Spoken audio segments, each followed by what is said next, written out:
Hey everybody, welcome to another episode of HubSpot's Inbound Now. I'm your host, David Wells. With me today is a very special guest, Mr. Jason Keath. Jason is the founder of SocialFresh.com, InvestInSocial.com, and SocialFreshAcademy.com.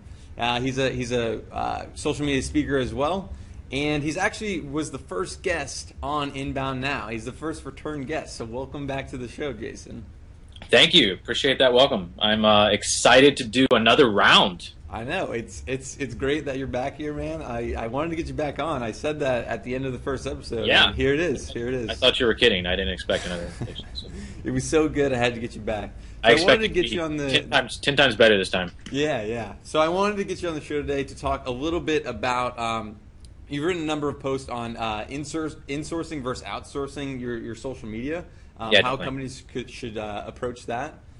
Some better blogging tips, because you recently did a better corporate blogging presentation that I checked out. And then talk about online influence and, what is online influence and how can companies leverage it and find other influencers to kind of help do what they're trying to do. So sound good? Yeah, definitely. Let's hear it.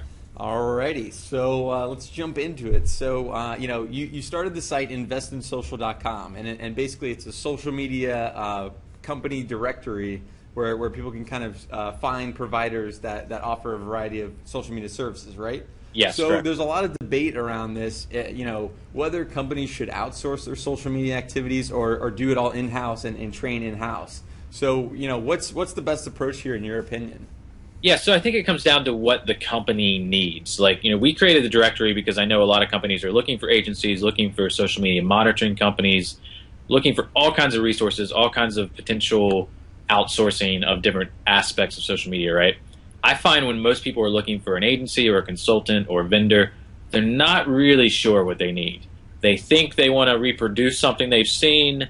They think they want to use a platform like blogging or Facebook or Twitter specifically, and they're not 100% sure why. So I think for most people, they need to take a step back, and they need to think through, what have we done so far in social media, and what do we think we need to do, and then ask why about both of those, right? So once they start asking that series of why questions, they get to a better understanding of what they really need. I find most people need training, right?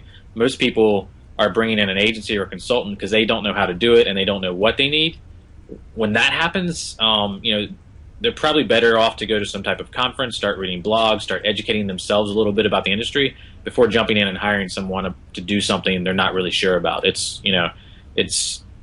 a little akin to hiring someone to fix your roof, and if you have no idea, no one else checking on it, what kind of nails they're using, whether it's going to rust. Those nails are going to rust in 6 months. You're going to have brown streaks going down your roof. If you have no idea about how to repair your own roof and you hire somebody to do it, you're not going to know anything about what they're doing unless you follow up in a few ways. And these are the pieces of advice I give people. Ask for recommendations. So ask about their past clients, whether they can talk to them, see if there's any public testimonials, see if there's any, have they been in the news for work they've done, things like that, right? Third-party accounts of their work. And then I think a big thing is to research what they do for themselves. So, if he was a roofer, go check out his roof.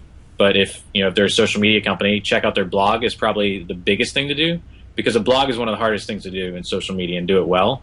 If they're getting a lot of comments on their blog, if they're saying some really intelligent things that you think on their blog, that's a good direction to follow. And then, as I said before, just circle back and always keep asking yourself why you're going after a social media company. Not everybody needs to outsource everything. I think more people need to spend more time trying to do it themselves and educating themselves, going to conferences, reading blogs. It's the reason we're starting the Social Fresh Academy, is so more marketing professionals can teach themselves these advanced social media tactics. Right.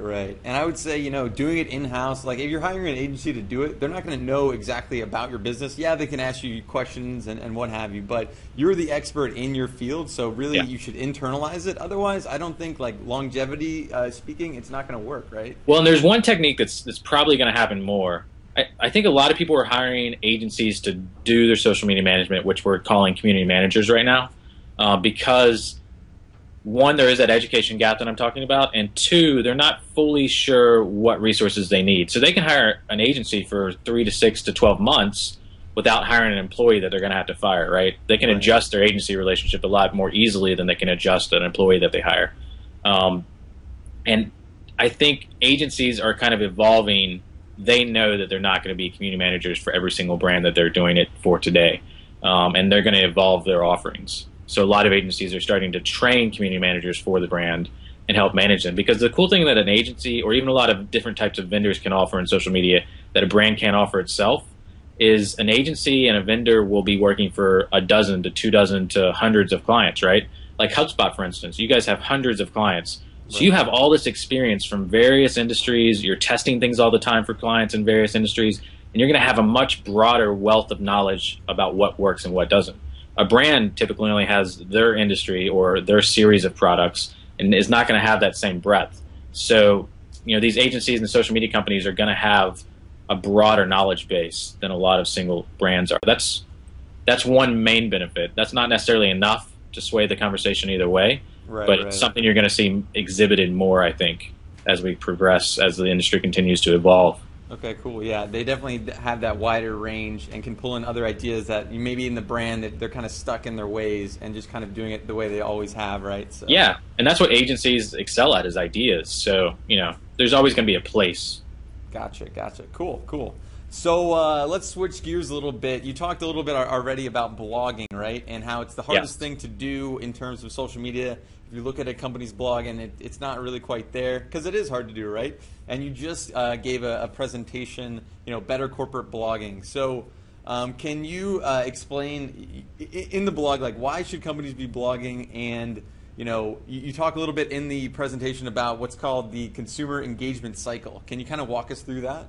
Yeah, so the consumer engagement cycle is, engagement is a word we kind of overuse in social media, but when you get to the root of it, what you really mean is keeping someone's attention, right? Keeping the potential customer or the current customer's attention to try to sell them more things, to try to get some type of long-term value out of them. Blogging's really good at this. The entire industry of marketing is based on it. The industry of marketing exists because most of the people you come into contact with that you want to sell something are not ready to buy it, right? So how do we keep them interested longer? Advertising. How do we keep them listening to us longer? We try to get PR firms to put our items in the news, right? We try to sign them up for email lists, things like that. Social media is really good at keeping people interested because it's a lighter touch a lot of ways, and it's more personal when done well. So blogs are really good at this. Facebook pages are really good at this. The consumer engagement cycle for me is extrapolating from the sales funnel of introducing yourself to a company all the way down to the purchase, extrapolating the social aspects of that, which is, all right, the sales funnel is get them down each level of the sales funnel until they buy something. A lot of times it doesn't work like that. You're not like progressing someone down these items of the sales funnel with your advertising and with your PR to get them to buy something or with follow-up phone calls. A lot of times, and this is again where social media excels, you're putting them in what I call a fan loop. You're putting content out there. You're putting personal relationships out there. You're putting interesting things about your company, but more successfully, you're putting interesting things about them and things that can help them that keep them interested and keep them around your brand in a way that bonds them to you. So blogs are really good at this because blogs typically are almost articles, and a lot of business blogs are how-to articles, right? So you're helping the people. And the more you help someone, the more they want your company to succeed, the more they get that feeling of bonding and advocacy with your company. And if someone wants your company to succeed, they're going to be so much more likely to buy something from you eventually. Maybe not today, maybe not next month, but if you keep that content cycle, you keep that fan loop going, they're going to be very primed to buy something when it's right for them. Yeah. So it's not really the linear progression, down the sales funnel. It's like that fan loop kind of lives on the outside where you can have evangelists and what have you, people that may not necessarily buy anything ever, but they're evangelizing your content, right? Yeah, and HubSpot does really well with this. You guys are a content machine, right? You're probably one of the biggest out there putting so much content. It's what we're doing right now. And I don't want to give it away, right? But so we do it too. We do webinars. We do our blog. We try to put as much stuff out there as possible. And there's a lot of companies that do it well. There's companies that are doing videos well. Videos are a little harder to do like that because people don't really subscribe to YouTube channels like we want them to necessarily. Right. But people will come back to a blog that gives them instructional, how-to, valuable content. And that value doesn't have to be instructional. It can be entertaining as well, right?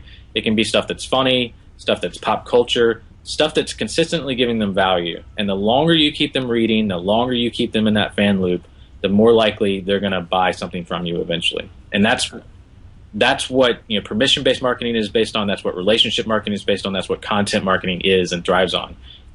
Most people have a really hard time doing it because you do have to consistently put that content out there, and content, creative, useful, valuable content, is very difficult to do on a long-term basis. So. Right. It is hard creating that content, but it is necessary, right? I mean, it can be. Not everybody has to blog, right? If you don't have the time or effort, if you're a small business, you don't have to do it. But if you can do it right, it's a huge value, and it's definitely worth attempting. But you gotta go all in with blogging. You can't just like half-ass it. You can't just put a little bit of effort into it. You have to go all in. Gotcha. So another thing that you said in the presentation that I thought was kind of interesting is your blog is a landing page. What exactly did you mean by that? Yeah, so a landing page, for people that don't know, is a page of intent. It's a page that you want a potential customer to land on to convert somehow. So you're either going to have a place for them to sign up for an email, a place for them to fill out a lead gen form, to buy a product, to subscribe to your blog, right? Your blog exists. Most businesses are blogging as a marketing tool, right? So if it's a marketing tool, what is your action? Your action is those things that I mentioned, and your blog should always be directing people towards that action. So if people are landing on your content, on your blog, on your YouTube channel, anywhere you're doing content, and there's not a clear opportunity for them to convert in some way, then you're doing it wrong. So every page on all your content should have a conversion point. Because people get to your content a lot of times, and number one, before they even start to consume it, they might move on. And if you don't have another opportunity to point them towards something of value, or to get an email from them or something, you've lost 50 to 80% of the people coming to your site. Secondly, if people do get through your content and there's no opportunity for them to give you a little reciprocation of, hey, I really enjoyed that, okay, I'll subscribe, or hey, I really enjoyed that, they've got this other webinar coming up, I want to put my email address in for that, right? If you don't take the opportunity of you've given value to someone and extend that relationship, then you've lost. So it's always looking for those opportunities, those rest points in your content to extend the relationship on a little bit more. Content marketing exists to get you to the next sentence in the blog, to get you to the next video on the YouTube channel, to get you to that next piece of content, and ultimately to get you to that point of action, that point of purchase, that point of subscribing, etc. Right. So you always want to have a visible call to action on every single blog post that's relevant to the actual post itself, right? Yeah, exactly. Cool. So so let's see. So and another quote that you had in the presentation was, collecting big followers and fan numbers will never go out of style. So this is also a big debate out there. Quality versus quantity. What's your take on that? Yeah, and to be honest, it has very little to do with that. Obviously, you want quality, and if you're getting quality, you want a quantity of that quality, right? I think every single person in the world understands that basic point. But what you learn as soon as you start doing social media as a professional marketer is that most of the people you come into contact that have like a real impact on your continuing to work where you're working or continuing to have the client that you have understand one universal thing, and that's big numbers, right? And when those numbers are public, like Facebook likes or Twitter followers or sometimes RSS numbers or blog comments, when those numbers are public, the fact that they're big mean even more. I mean, if you have an email list and I have an email list, those aren't public numbers for the most part. Sometimes they are, but for the most part, they're not. So we're not comparing them. But if we had to wear our email list subscribers on our chest, right, and we were talking to each other in a circle, the first thing you're going to do as human nature is compare them. And that's what marketers do. That's what the bosses of marketers do. That's what clients do. So big numbers and getting big follower numbers and big Facebook like numbers and big subscriber numbers will never go out of style because of that. And there's nothing to be afraid of about that. The only reason it's bad is if that's the only thing you're doing, right? If you're just building up Facebook likes and Twitter followers, we all know this, and that's all you're doing, and like we said with the blogging, you're not having a call to action, then you're failing a little bit. Gotcha. So it's really and it's really that social proofing mechanism. When those numbers are public, a lot of people are commenting on a blog post. It incentivizes people to actually add into the conversation. Same thing with Facebook likes and what have you, and comments on your page, right? Yes. So you run the Social Fresh fan page, and it's actually a pretty active, lively page. a lot of interactions, a lot of likes, a lot of comments. So what tips would you give there to kind of get people engaged in your fan page? Yeah, the biggest thing we do is we ask questions. So to make a fan page active, I typically do. We created the 4A approach, as in the letter A. You try to give people access. You try to give them access to things they wouldn't normally have. So whether it's like experts coming on the page and giving quotes or interviews, whether it's people that are high up in your company that wouldn't normally connect to the customer, whether it's people or products that they wouldn't normally get access to, or information about the company, that's a cool thing to do. You ask them simple questions. Simple questions about broad topics do the best. Simple yes or no questions do really well. Simple like this, if you agree with the statement, things work really well. You try to spread all media. So you want to do videos, you want to do photos, you want to do polls. These things are going to reach different people different ways. So like you may really like to consume video on Facebook. I may hate it. A lot of people like photos. Some people just like to answer text questions. So make sure you're hitting the whole audience. We've actually got a free ebook on Social Fresh that gives 64 of these tips. And HubSpot has a lot of great resources, that blog posts that list these things out there. So you can go and Google them and find a lot of examples. I'd say the number one thing that we do that generates the most response is really simple questions that generate conversations and really fostering that conversation once it begins.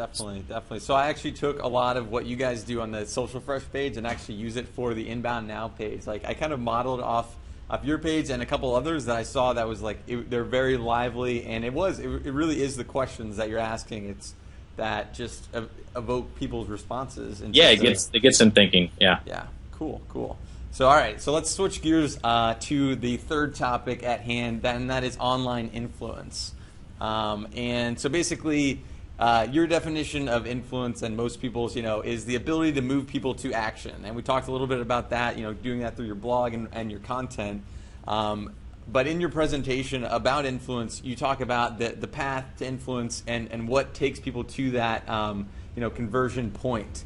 So can you walk us down that path and how you see that kind of working? It kind of ties in with the consumer engagement cycle too, right? Yeah, it definitely does a little bit. I mean, the one thing that you're doing in influence is trying to find people outside of your company to move those people to action, right? The biggest part of that equation to really understand is trust. Like when people are influencing other people, the thing that is actually causing the influence is trust in the information that person A is providing person B.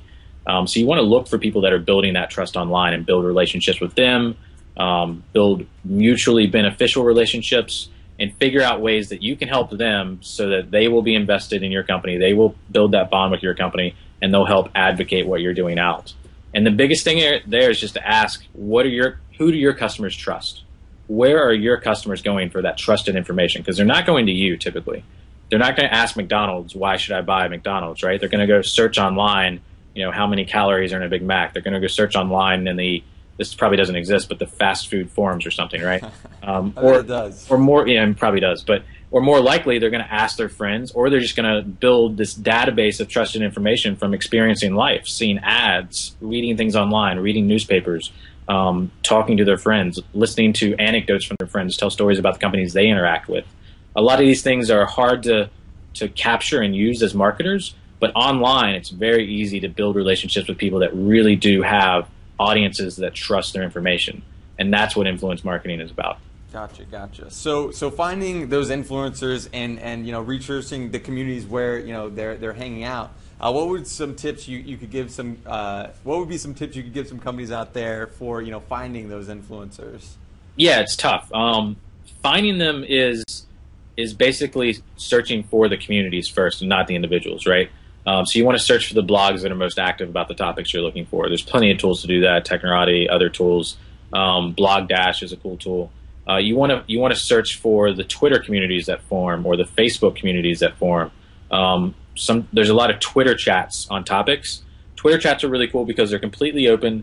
They're based on hashtags. You can search them with tools like RowFeeder and save the information and see who's most active and see who's kind of the leaders of those groups. So you want to search, and forums are the same thing. You want to search for the communities first, and then you want to find the people that are most active in those communities, the people that are most trusted and leading those communities. Okay. And you can do that and just be as creative and inventive as possible in finding those communities and then becoming a part of them, a valuable part of them, and reaching out to those people that are leading the way. Okay, cool. So how do you specifically, with Social Fresh, how do you guys engage with influencers, and how do you kind of leverage, influencers in the space? Yeah, it's a really great question. I've never been asked that, but it's pretty intrinsic to what we do, right? We are a education company, so the people that we're bringing in to teach our classes and our conferences, the people that we're bringing in to produce the videos for our Social Fresh Academy, the people that we bring in to write for socialfresh.com, those are leaders in their industry. So we bring in people and make them a part of Social Fresh. And that's the best way to reach out to people, because they become invested in what you're doing because they're a part of it. They're intrinsic to it. And when that happens, they are going to become much more of an advocate than they would if they were outside of that circle, or outside of that inner sanctum of the company. So that's a really key way. Not every company can do that, but if you're doing a lot of content marketing, that's an easy way to do it. If you're producing products, you can also have people influence the product creation process, right? A lot of companies are doing that, like Starbucks and Dell. And for Social Fresh, we also do, when we have events or we have launches coming up, whether it's a physical event or the academy, we will reach out to people and ask what they want. We will connect with people that are leading organizations that we're interested in marketing to. So whether it's like a PRSA, a public relations society, or an advertising club in a city, or an online Facebook group that has to do with social media, we'll reach out to them, ask them what they think, ask them if they think they can get involved. Would this be valuable for you? And really, really listen to their advice. So that's another way we kind of utilize that. And a lot of it's natural for us. A lot of companies don't think like this, but it's natural for me because I've been in it so long. I just know that I want the community to create what we do. And when that happens, you're reaching out to the influencers as much as possible to get them involved. And then I don't make a lot of asks. So I don't ask influencers that are related to Social Fresh a lot of times to help us. But when we have something big come along, I reach out, I ask their advice, and then ultimately I ask them to help promote it. Right. I don't do that very often. So it's always providing that value first, and then way down the line, if you do have something like a big launch that you have coming up right now, it's like then kind of reaching out. Yeah, and, exactly. Cool, awesome. So I asked you this question on the first episode of Inbound Now, where you saw trends coming up in the future, but that was 25 episodes ago. So what is changed? What do you think are some trends that people should really be paying attention to? So I've learned a lot about where people want help since then, because we've been launching the Social Fresh Academy, and the big part of that is listening and surveying our community, surveying other communities, and asking what people want. And it's still very simple things, right? So I think when we ask people about what they're worried about next month or next year, they're still talking about Twitter followers and Facebook likes and learning the ROI, right? And the key thing that I've learned is that it's kind of becoming, vendors and agencies are taking the responsibility of helping people move past those simple things. As we talked about before, big numbers are universal. It's still going to be important to people. And a lot of vendors are capitalizing on the fact of taking a marketer that wants to have more Facebook followers and have more Twitter fans, or reverse those, and moving them to step 2 and moving them to step 3 and building their software in a way. Argyle Social Media does this really well. Building their software in a way that teaches them as they use the software, and I think that's a trend that I'm seeing increase even more. A lot of these software suites that manage social media for people, and HubSpot's kind of the same, are becoming a lot more mature than they were 6 months ago. They're not only serving kind of the basic needs of people, publishing needs, but they're serving these analytical needs. Right. And I think analytics are going to become a lot more accessible and a lot easier to use. And if you talk to people about analytics today, most of them have no idea. Most of them won't jump into Google Analytics, and it's tough to get someone over that hump. A lot of easy, cheap, free, and pseudo low cost, and even the high cost stuff are building in much easier UI to use this analytical stuff, and that's going to help people kind of advance their thinking about social media. Right. So it's no longer about the fan counts and what have you. It's more about like what's happening. Is it actually working? The kind of the back end analytics of that, and I totally agree. There's definitely a lot of stuff happening. And I think it is still about the fan counts, and it is still about the Twitter likes, and it's always going to be. It's like a website. What is the number one metric for every website today? It's views, right? And sometimes they'll look at unique views or unique visitors, But views are still I mean, we're talking 20, 25 years later, and views are still the dominant metric on websites. Right. Even though we know that they mean nothing if they're not converting to nothing, right? So yeah, we would argue here that views, it doesn't matter views, it's conversion rate. How many leads is your website producing? Yeah, but when people talk to you, they talk about views, don't they? Every single business owner, every single person that has a website in the world talks about views first. I mean, we're still going to talk about Facebook likes first. We're still going to talk about Twitter likes first, as long as these platforms are around. But the conversation is going to mature, and it is maturing. I think a lot of people are learning that they are only on like step 1 of 10 in social media, and that conversation is maturing everywhere, and I like that. And I think content marketing is going to become a lot bigger. I think people are learning how difficult content marketing is. It's so easy to start a blog, but to make it work and make money is incredibly difficult. And I see a big industry slowly. Blogging is really a slow mover in social media. Facebook comes out and people jump on it. Twitter comes out and people jump on it. But blogs come out, people jump on it, and they don't see results. So they let them die. I see a slow industry evolving around content marketing and blogging, of hiring more successful writers, hiring ex-journalists to do blogging. There's a lot of companies that are hiring professional journalists now to run internal content companies, really big corporations. So I think that's going to evolve as well. And you're going to see companies like us produce these training opportunities to really help people along in that process. Cool. So Jason, where can people find you online? Socialfresh.com is the biggest place. Like you said, we launched socialfreshacademy.com this week. We've got some free training videos up there, and starting next month, we're going to have a ton of really great stuff in there. And then our directory is investinsocial.com. All right, awesome. Well, thanks for coming on the show. You know, I'm going to throw it out there. I'm going to get you back on again. You're going to be my most visiting guest. I think. So. I'm fine with that. I love it. Yes, awesome. Well, thanks for coming on. I appreciate it, man. Thanks for having me. Thanks.